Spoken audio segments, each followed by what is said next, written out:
যখন নাকি এই দেশের সরকারের কাছে আবেদন করে আমরা ইহুদিদের বিরুদ্ধে দাঁড়াবো, মুসলমানের পক্ষে দাঁড়াবো, তখন সরকার আবেদনের ভিতরে কি মঞ্জুর করে? সরকার বলে যে দাঁড়াইতে পারো, তবে শর্ত। কি শর্ত? তোমরা দুইটা পতাকা ছাড়া অন্য কোন পতাকা উত্তোলন করতে পারবে না। কয়টা? কি দুই পতাকা?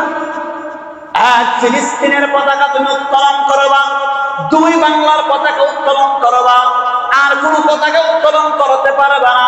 তার কারণ ইহুদিরাও জানে, ইহুদিদের টাকা যারা খাইছে তারাও জানে মুসলমান শক্তিশালী হয়ে যায় কালিমার পতাকা।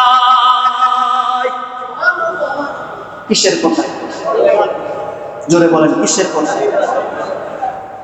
তাহলে আপনি দাঁড়াইলেন কার পক্ষে? কথাটা বুঝেন নাই। দাঁড়াইলেন মুসলমানের, জোরে বলেন কার পক্ষে? আর দাঁড় করাইলেন একটি দেশের পতাকা। এখানে মুসলমানের পতাকা কি বলেন আছে? কালিমার দিয়েই তো মুসলমান, আর বিদ্রোহীর কি না অন্য কোনো কিছু দিয়ে পরিচয়? তাহলে আপনার কালিমার পতাকা নাই, তার মানে বুঝায় আপনার ভিতরে ওদের কোনো না কোনো ভাবে পয়সা পড়ে গেছে, না হলে কালিমার পতাকা কেন উত্তোলন হলো না? আপনি কি মুসলমানের পক্ষে দাঁড়ান? এ ভাই, খুব ভালো করে বোঝার চেষ্টা করেন। আল্লাহ রাসূল যখন নাকি যুদ্ধের ময়দানে গেছে, যেই পতাকাটা দাঁড় করাইছে ওই পতাকার ভিতরে কালিমা লেখা ছিল কি ছিল? তাহলে রাসূলের পতাকার ভিতরে কালিমা, রাসূলের তরবারির ভিতরে কি? জোরে বলেন, জোরে বলেন কি? কালিমা। আগে কালিমা, তারপরে তোমার দেশ। আগে মুসলমানিত্ব, তারপরে তোমার দেশ, না আগে দেশ তারপরে মুসলমান? কি বলেন? আগে কি? জোরে বলেন কি? যদি বিষয়টা এরকম হয়ে যেত যে আগে কালিমার পতাকা সর্বপ্রথম থাকবে, এরপরে তুমি ফিলিস্তিনের পতাকা নাও, এরপরে তুমি বাংলার পতাকা নাও, বিষয়টাই যদি এরকম হয়ে যেত, তাহলে এই দেশের ভিতরে কেন তাম পৃথিবীর ভিতরে কোন সফল মুসলমানের দিকে আঙ্গুল তুলে দাঁড় হইতে পারত?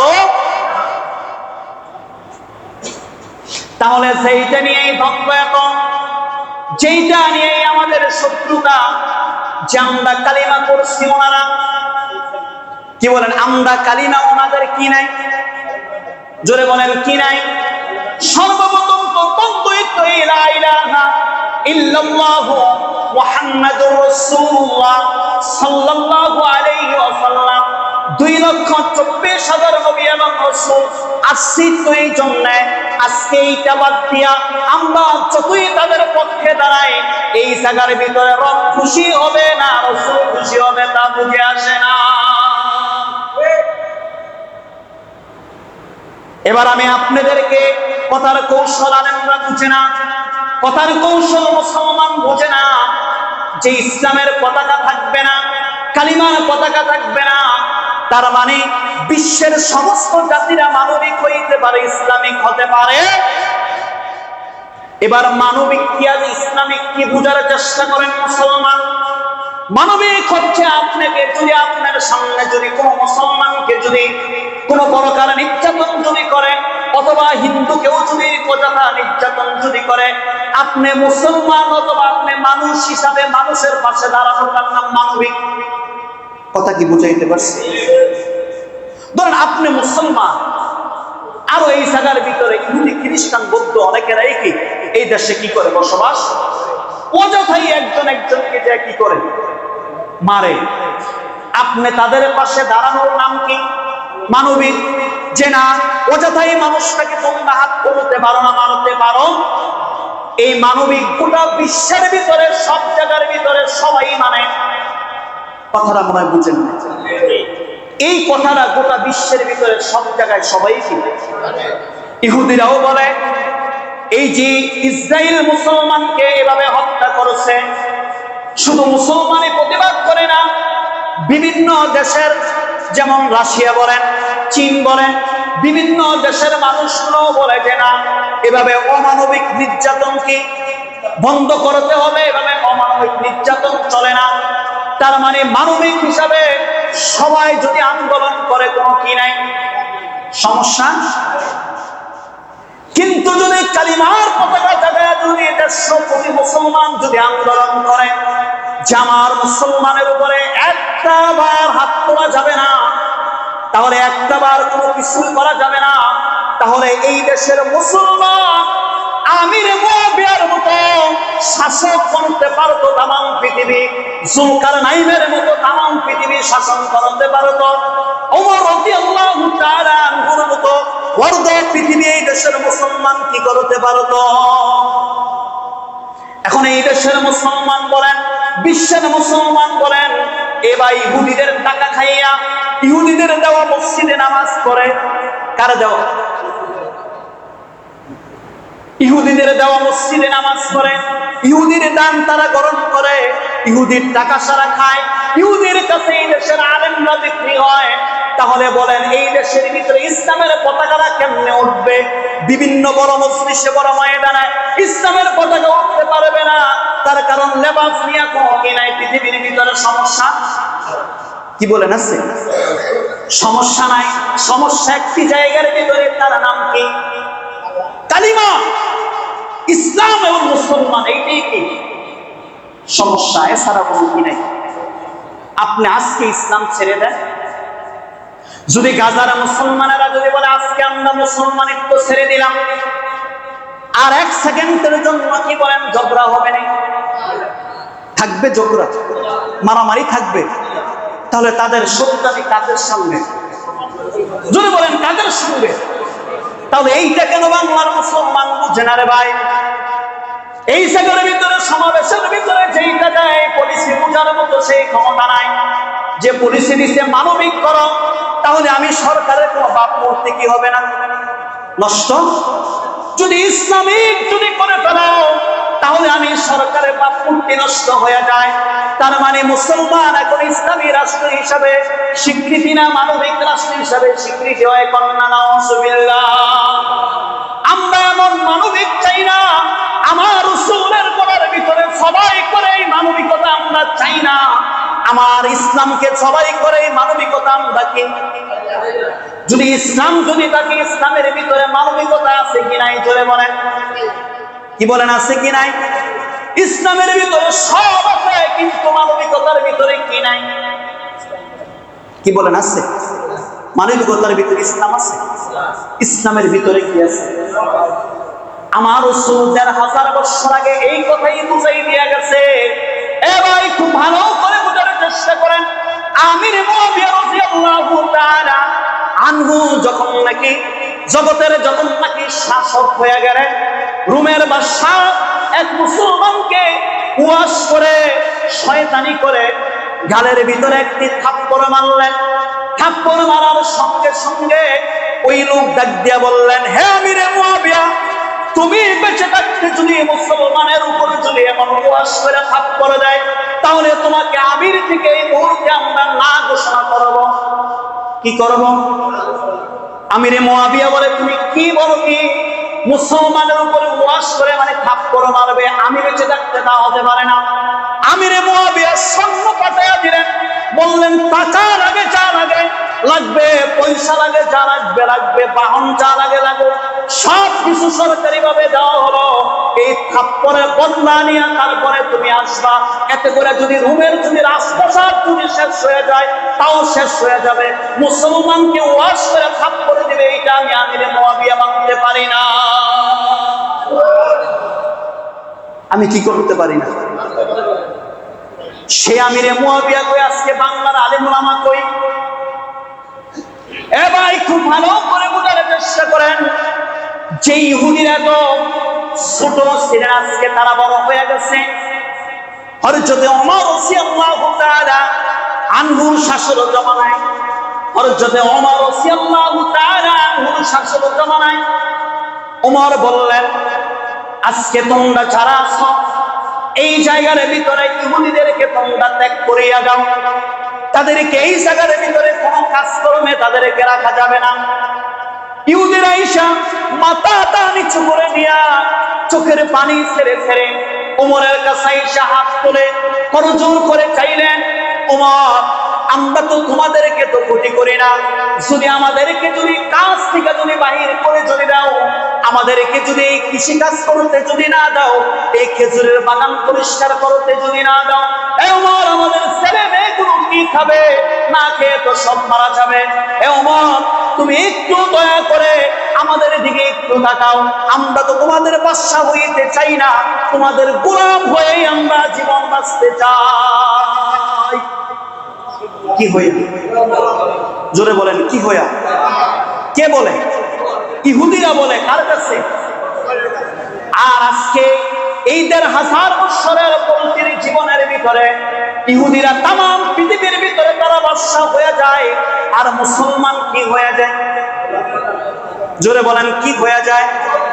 এখন বলতে পারেন যে কেমনে করে গোলাম হয়?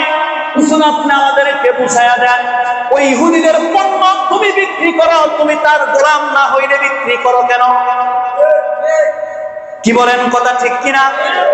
ওই ইহুদিদের পণ্য তুমি বিক্রি করো, তুমি এসেন আনছো, তুমি তার গোলাম না হলে তুমি এসেন কেন আনলা? কি বলেন, কথা ঠিক কিনা? তাহলে তোমাকে সে গোলাম বানাইলো, সে কি হয়ে গেল? জোরে বলেন, কি হয়ে গেল? মালিক হয়ে গেল, বাদশা হয়ে গেল। কিন্তু ওমরের জমানায় তারা ছিল গোলাম, তুমি ছিলা কি? এ ভাই আমি আপনাকে বুঝাইতে পারি না, কেমনে করে আমি আপনাকে বুঝাই? ওই জায়গার ভিতরে কালিমার পতাকা, আবার কিছু মুসলমান কোন সমাবেশের ভিতরে কালিমার পতাকা নিয়ে গেলেন, মাথার ভিতরে মুসলমান কালিমার পতাকা বানলেন। যেই পতাকা আমার রাসূল ব্যবহার করতেন, যেই পতাকা ওমর ব্যবহার করতেন, যেই পতাকা আলী ব্যবহার করেন, যেই পতাকা উসমান ব্যবহার করেন, যেই তরবারি আলী ব্যবহার করে, উসমান ব্যবহার করে, যেই জায়গার ভিতরে উসমানকে তুমি মানো, রাসূলকে মানো, আলীকে মানো, তোমরা তাদেরকে সাপোর্ট করো, তাদের অনুসারী তাদেরকে মানো, তাহলে তারা যে কালিমার পতাকা তুললো, তোমরা কেন তুললা না? আবার যারাও নিয়ে গেল তাদের কপাল থেকে কালিমার পতাকা টেনে টেনে খোয়ানো হলো। কি হলো? খোয়া দিল। যদি জিজ্ঞাসা করা হলো যে আপনারা কেন আমাদেরকে সমাবেশে যাওয়ার আগে কালিমার পতাকা খুলেন, কয় না এটা নিয়ে যাওয়া যাবে না। এক মুসলমান জবাবে ডাক দিয়া বললেন, ভাই যদি আমি চাইতে যদি না পারি কালিমার পতাকাটা, আমি কালিমার পতাকা তোমার কাছে দিলাম, অথবা রাস্তায় বিছাইনা এই কালিমার পতাকার ভিতরে তুমি পাড়া দিয়া তারপরে তুমি আমাকে বলো এই কালিমার প্রয়োজন নাই, এই কালিমার জন্য আমরা আসি নাই। কি বুঝলেন? চক্রান্ত কিভাবে হয় কি বুঝলেন?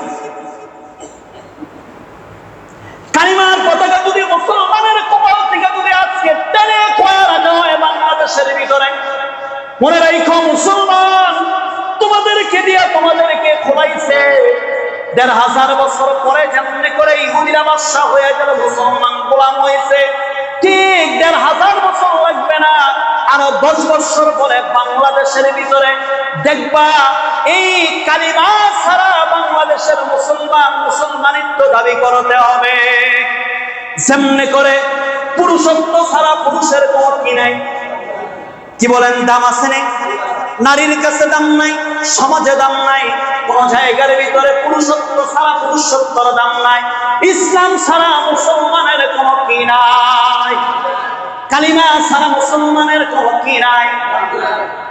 সঙ্গে সঙ্গে জানায়া দেওয়ার দরকার ছিল যে আমরা যুদ্ধ করবো কালিমা নিয়া, দোষিত তাদের ইসলাম, দুষ্ট আর অন্য কিছু না। এই ইসলামের জন্যই তো তাদের সঙ্গে এত মারামারি, এত কাটাকাটি। এ বিবেকবান মুসলমান, তোমার হৃদয়ের ভিতরে কি লালা খায় না? তুমি কোন জায়গার ভিতরে ঘুমায় আছো? এই দেশের মানুষ যখন নাকি ঈদের কেনাকাটা করার জন্য বাংলার প্রত্যেকটি মার্কেটে মার্কেটে বিভিন্ন পোশাক, নতুন পোশাক খোঁজে। কি খোঁজে? এইদের ভিতরে ছেলেকে কি দিবে, মেয়েকে কি দিবে, এমন পোশাক গুলো খোঁজে, কাপড় কিনতে খোঁজে। ঠিক এই মুহূর্তের ভিতরে ওই যে ফিলিস্তিনের মুসলমান বাড়িয়ে বাড়িয়ে যাইয়া ঘরে ঘরে মার্কেটে মার্কেটে যে কাফনে কাফন গরু খুঁজে যে কে আসো একটু কাফনে কাফন দাও, আমার শিশুটাকে আমি এই মুহূর্তে একটু কবরস্থ করতে চাই। এরপরও কেন তোমরা বুঝো না? এ ভাই, যখন নাকি এই পৃথিবীর ভিতরে মানুষগুলো আকাশে বিমান দিয়ে উড়ে যায়, এক দেশ থেকে আরেক দেশের ভিতরে পাড়ি দেয়, ঠিক ওই মুহূর্তে ফিলিস্তিনের মুসলমানের রূহগুলো, শহীদি রূহগুলো আকাশের দিকে উড়িয়ে আল্লাহর দিকে যায়। বলতে চায় তোমরা বিমানে চড়ো মুসলমান, আর আমাদের রূহগুলো আল্লাহর দিকে যায়। শুধু একটাই দোষ, আমরা কেন মুসলমান হইলাম? তোমরা প্লেনে চড়ে কি এই জিনিসগুলা কি দেখো না? তোমরা যাও, আমাদের এই দেহটা কেন আকাশের দিকে যায় না? এবার আপনি যখন নাকি ঈদের ভিতরে সুন্দর সুন্দর খাবার কেনার জন্য, গরুর গোশত 5 কেজি করে কেনার জন্য, মুরগি কেনার জন্য, পোলাও চাল কেনার জন্য যখন নাকি দোকানে দোকানে ব্যস্ত হয়ে পড়েন, এ ভাই ওই মুহূর্তে ওই ফিলিস্তিনের মাথা ফাটানো শিশুটা, মাথা ফাটানো মহিলাটা, পাথরে চাপা দেওয়া সেই মহিলাটা, সেই বাচ্চাটা ওই মুহূর্তে দোকানে দোকানে একটু ওষুধের জন্য ঘুরে ঘুরে বেড়ায়। আবার তুমি সেই মুসলমানের রক্তের দাবি করো, তোমার মুখে রক্তের দাবি শোনা পায় না। তার কারণ রক্তের আগে যে কালিমা, এই কালিমাই তো তোমার কপাল থেকে খুলে না হয়। তুমি কেমনে করে মুসলমান দাবি করো? ওষুধের জন্য ভিখারির মতো দোকানে দোকানে যে ঘুরে, দোকানে দোকানে ওষুধের ওষুধ ফার্মেসিগুলো বিক্রি করতে চায় না। মুসলমানের জন্য কোনো কি নাই? জোরে বলেন, কি নাই? ওষুধ নাই, খাবার নাই, কাফনে কাফন নাই। আমি আপনাকে কেমনে করে বুঝাবো রে ভাই? এই মুসলমানকে এত নির্যাতন, এত অপমানিত, শুধু একটাই কারণ, মুসলমানের আজকে মুসলমানিত্ব দিয়া সেই পাওয়ার তাদের কি বলেন, তাদের পাওয়া